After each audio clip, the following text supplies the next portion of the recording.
Nasusunog pa rin ang public market sa Balagtas, Bulacan na nagsimula kaninang pasado alas 2 ng hapon. Sa ngayon, kontrolado na po ang apoy. Ang daang-daang may pwesto sa palengke, kanya-kanyang salba ng mga paninda. Nakatutok doon live si Victoria Tulan. Victoria? Jiggy, Sandra, hindi raw bababa sa 5 milyong piso ang halaga ng natupok na ari-arian dito sa Balagtas Public Market sa Bulacan. Mahigit 1 oras din bago na ideklarang fire under control.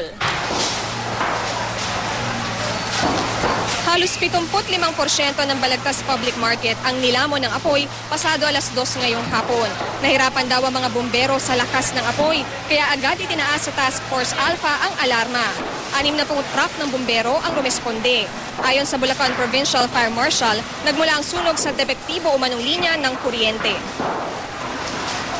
Sabi ng mga testigo na kapaligid doon, nagkaroon ng pagputok, ipinalalagay na kuryente, no? Sa loob ng money changer.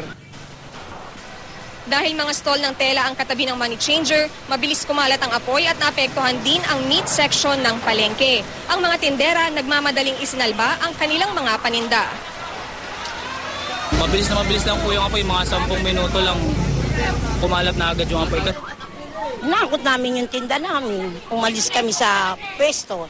Kasi baka abutan yung kabila eh. Alas 3:15 ng hapon nang ideklarang fire under control. Dito na tumambad ang tila kalansay na lang ng palengke. Isang sasakyan din ang halos maabot dahil sa sunog. Mahigit 2 dekada na raw ang Balagtas Public Market at noong nakaraang taon lang, nirenovate pa ito ng lokal na pamahalaan. Paalala naman ng mga bumbero, Iwasan nyo lang gamitin ng matagal yung mga electrical appliances, no?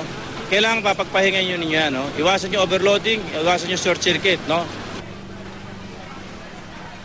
Jiggy, Sandra, sa mga oras na ito ay patuloy pa rin binobomba itong Balagtas Public Market dito nga sa Bulacan para matiyak na wala nang natitirang baga. Samantala, bukod sa isang bumbero na napatakan daw ng goma o ng natunaw na goma, ay wala naman daw naiulat na casualty dito sa sunog. Jiggy, Sandra? Maraming salamat sa iyo, Victoria Tulan.